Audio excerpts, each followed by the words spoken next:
Hey everybody, welcome back to the channel. If you're new, welcome, and if you are a returning subscriber, thank y'all so much for coming back. I do appreciate it. Make sure you like, share, and subscribe, and turn on your notification bells. I know YouTube is going through some changes, so if you don't see my videos, just know that I usually post on Mondays and Thursdays at 10 a.m. Eastern Standard. So again, just make sure you check all of that so that you're not missing any of the content. So I am holding the phone in my hand, so if you see it shake a little bit, I'm sorry. I usually have it in my phone holder, but the sun is coming in the other way, so I'm in actually the passenger seat of my minivan. I'm making this video. But let's talk a little bit about a really good question that I got. And you saw the thumbnail, and I don't want to make this political. So the comments about Republican versus Democrat, you can save it, put it somewhere else. I will not even approve it. If you did not know, I approve my comments on my channel. I don't mind criticism. I don't mind, if you don't agree with me, but we already know we're all adults. I hope we are anyway. We're all over 18, and over here, we're going to have a respectful, though, some deep conversations from time to time around the stock market. That's the focus here. So someone asked me, could I talk a little bit about what I'm looking at or what I'm thinking of in terms of the markets, in terms of maybe some stocks or funds or even sectors or industries that I think may be impacted by the upcoming elections. So many of us will be going in the fall to vote in midterm elections. And what am I looking at? What areas of the stock market do I think will be impacted? As investors, you need to understand that you are investing in businesses. Even if you are in funds, you need to understand that inside of those funds are companies, and those are companies that are impacted by who's in office, what goes on, politically, geopolitically, economic-wise, globally. It doesn't matter. It all is impacted. And we all know that the stock market, it likes certainty. It does not like uncertainty. It does not like, it can't predict what's going on. It likes to know what's going to happen because the market likes, predictability like that. And so one area of the markets that I am definitely watching, because we have securities here, is the AI and tech space. I know NVDA has earnings coming up soon. And if you did not know, everybody is on, you see the sun coming in now? Everybody is being impacted by AI, whether indirectly or directly. You may have data centers coming up. Maybe you're using ChatGPT, Gemini.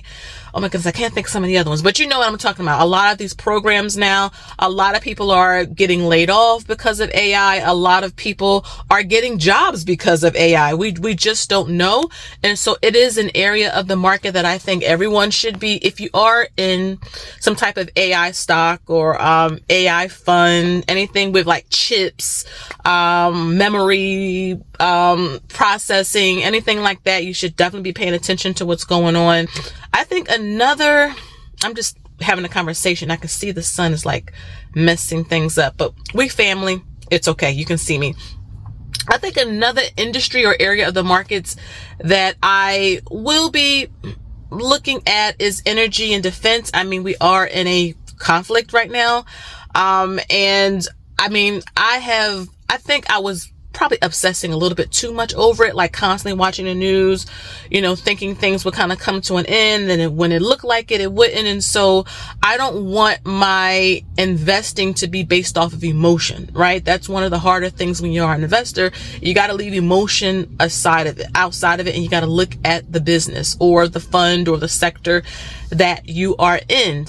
I do know that if you are in any type of energy stock, or maybe you're in some type of defense stock, that could definitely get more volatile, and it may increase in price or fall depending on the outcome of what happens in the midterms. But that is definitely an area I am looking at. I do notice that gas has come down in my area a tiny bit, but it's so cyclical. I'll look at the gas prices on a Monday and I'm like, oh good, I'll be able to get gas soon. And then I'll come back on a Wednesday and it's back up again, it's high. So I've been at a point now where if I see gas at a cheap price in my eyes, I will just try to get it then and there, whether I need it or not. Just get it then and there, because I just don't know. I'm trying to think what else. I think a safe area a lot of people have been going in, I'm just changing my phone, is healthcare. Healthcare is one of those just, steady. It's not a lot of like growth in the sense of it's popular, like tech and AI. It's all, over the news. It's all over the talking heads on social media. But healthcare is one of those areas where when you don't know what to expect, it's a great place to just park some money in the meantime.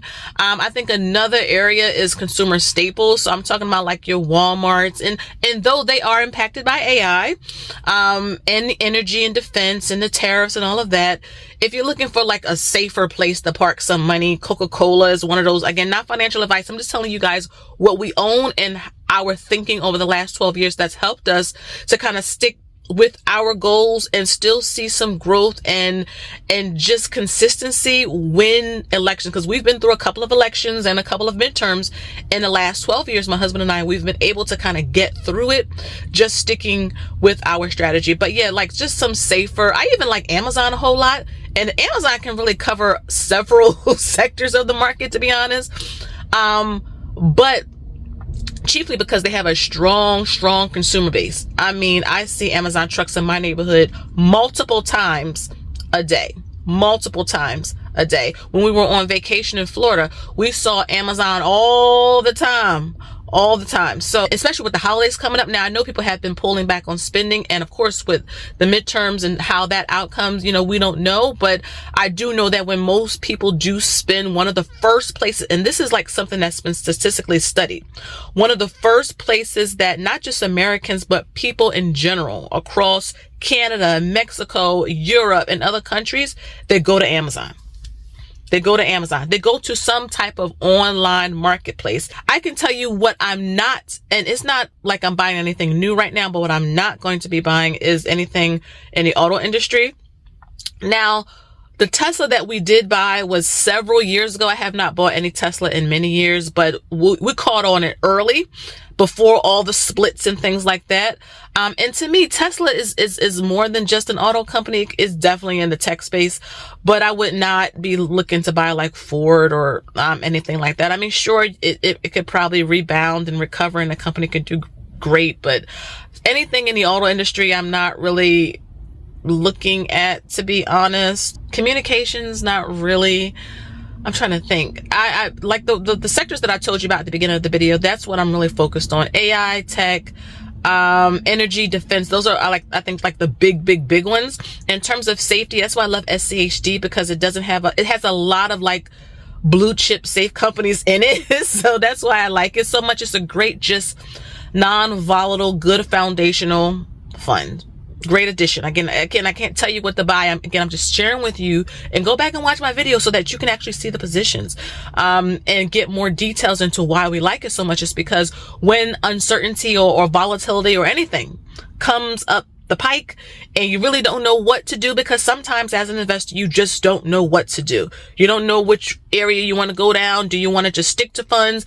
Maybe you want to add a single stock. Maybe you are in just stocks only. Maybe you want to incorporate some funds into your portfolio. Again, personal finance is personal, only you know.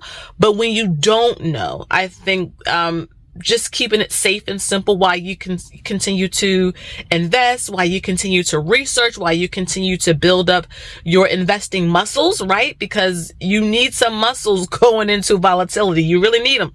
And so, yeah, that's just some of the things that I am thinking about. I hope you guys can see me. Yeah, I'm thinking about going into the fall. Let me know what sectors, that's the question of the day. What sectors or industries you are looking at as the midterms approach, right? What do you think will be affected? What do you think will not be affected? Let me know down below. I love chatting with you guys. It feels so good to be back. I took a good break. I've been just hearting comments. I still have to approve a whole lot of comments. I just haven't gotten around to it, because when I try to take a break and step back from social media, I try to step back from everything outside of the private groups that I have, which is crazy because the last of my investing summer school is next weekend. And that's crazy. We started at the beginning of the summer in May, and now we're done. And then of course my investment planner group, we meet as well, but time is just moving. But it feels so good to be back to make these videos with you guys. Hope that you guys have a good start to your fall. I know fall doesn't officially start until the end of September, But if you're a parent, you already know when school starts, that's when fall unofficially starts.